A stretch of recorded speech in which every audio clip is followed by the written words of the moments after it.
Hello there! This is LEGO Dynasty, and today I'm bringing you guys my review of the LEGO Marvel Guardians of the Galaxy Volume 3, The New Guardians Ship. It is set number 76255, comes with 1,108 pieces, and is rated ages 10 and up. Now this set is retired, meaning you cannot get it in stores anymore, but you can find it on the secondary market, potentially. But when it was in stores, it retailed for $99.99, and in Canada for $129.99. Now, without further ado, let's get into this review, starting with the box. Now, taking a look at the box itself, and as you can see, it looks very, very nice overall. Has some nice detail of the new Guardian ship flying in space and being attacked by Adam Warlock, which looks pretty nice. Side box art has our main Guardians of the Galaxy characters, that being Groot, Drax, Nebula, Mantis, Quill, and Rocket, which looks pretty nice. Overall has a pretty decent minifigure selection with 5 of the characters, including Adam Warlock, who's exclusive to the set.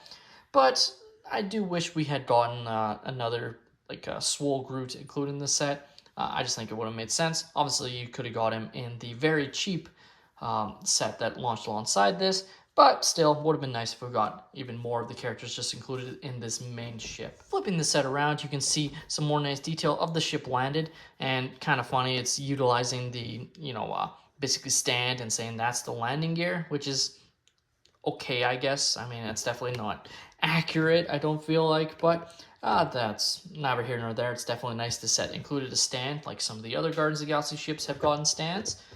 And you can see sort of the nice detail of the vessel and some of the limited play functionalities of the set. Here we have the rendered image of the new Guardian ship, as you can see. Again, I only bring up rendered images because I just don't think they look that great. It doesn't take away anything from the building experience, just to me doesn't look like a premium product like it used to, and has just been changed for money reasons. And I just don't feel like we as consumers are getting any value from LEGO saving money on printing costs. Here we have the extra pieces I was left with following the build, and as you can see, I have a couple of extra katanas, an extra blaster of quills, and some nice Technic pieces as well, so a nice selection overall, but nothing too crazy. Our first minifigure is Adam Warlock, and as you can see, he looks absolutely fantastic. He's definitely my favorite figure included in the set. He's so unique, and I definitely hope, just as a fan, we see more of him in the future of the MCU. He just looks absolutely outstanding. You can see the back printing detail looks awesome. And then just some nice double-sided face with him a bit more angry. But the detail on him is fantastic. Really just missing arm printing, I think, because that would have just made him an absolutely fantastic figure.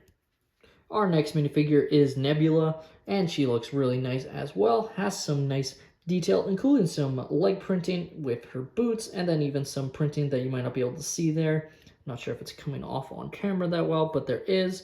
Torso print looks awesome, and back printing as well. Does have back printing on her head, but it's just the back of her skull, as she doesn't have a hairpiece to cover up any additional face print. So overall, looks pretty nice. Our next minifigure is Drax, and again, looks pretty awesome overall. And basically the torso is exactly the same. Just the difference, I guess I forgot to mention on Nebula, is she has a silver arm to represent her robotic arm, but the rest of the characters, their body printing is going to be pretty much indistinguishable, really. So it's all going to be the same, and looks pretty nice though overall there.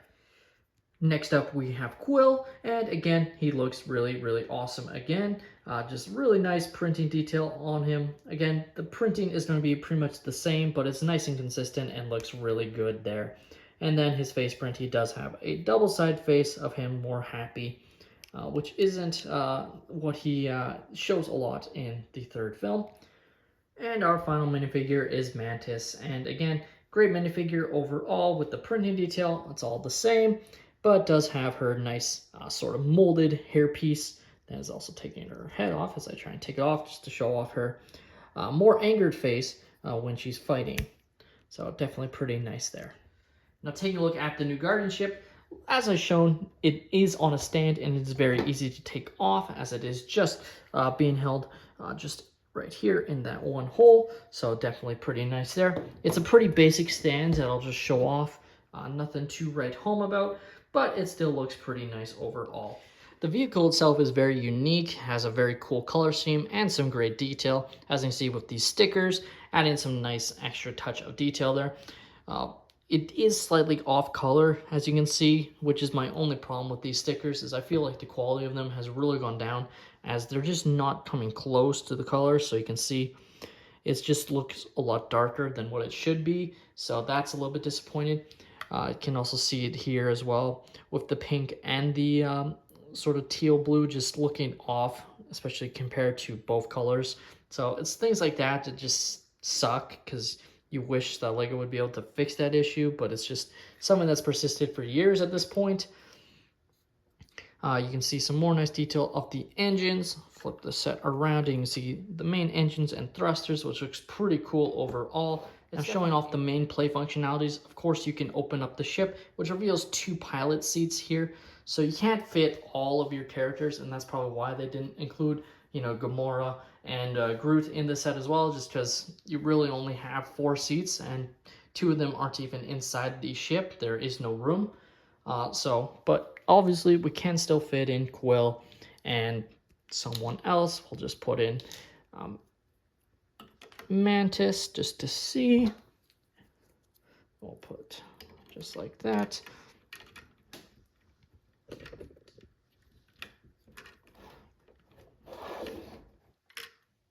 I can get her to get her legs connection. There we go. And same with Quill. And you can close it up and you can see the characters inside. Through the windshield piece, you can sort of see Mantis's headpieces sitting behind Quill, so that looks pretty nice.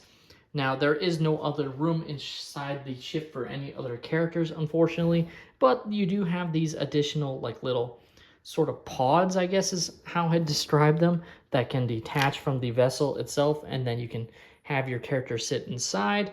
So they look like this. And we'll just grab Drax just to show.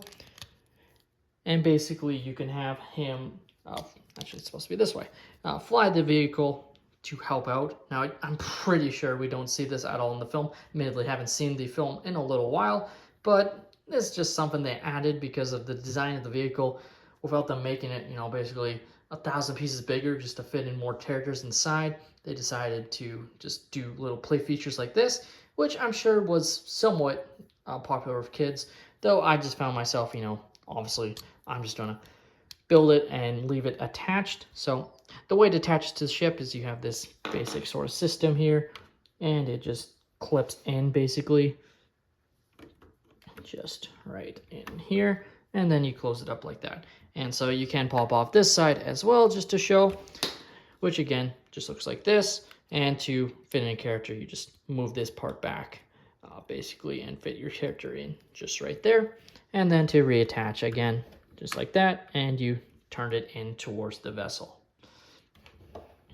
Now, the only other play features, if you want to call them that, is the ability to place some of your weapons. So you have little clips around the vessel on these, under these parts here.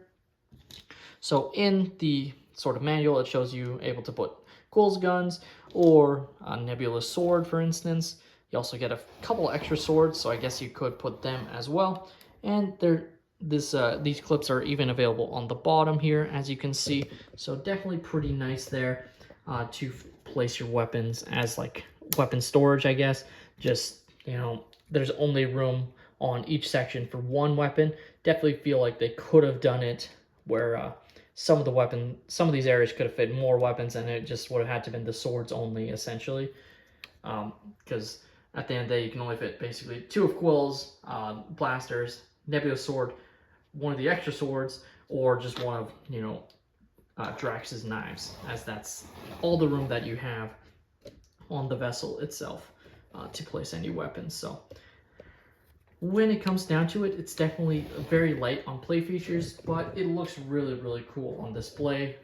And I think they did a great job capturing the overall look of the ship that we see in the film.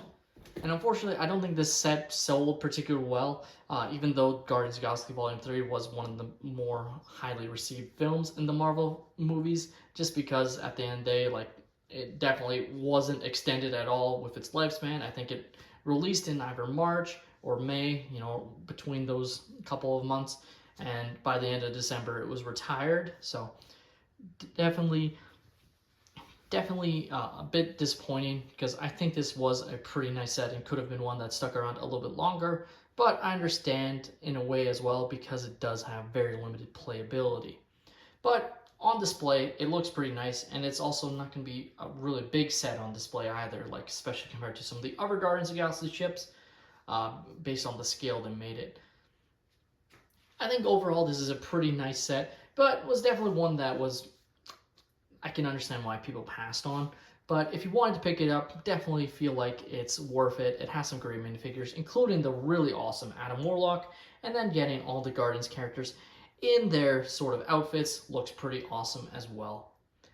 With that being said, that's all my opinion. Let me know your thoughts on the LEGO Marvel Guardians of the Galaxy Volume 3 New Guardians ship. Did you guys pick this set up when it was available, or are you planning to now that it is retired?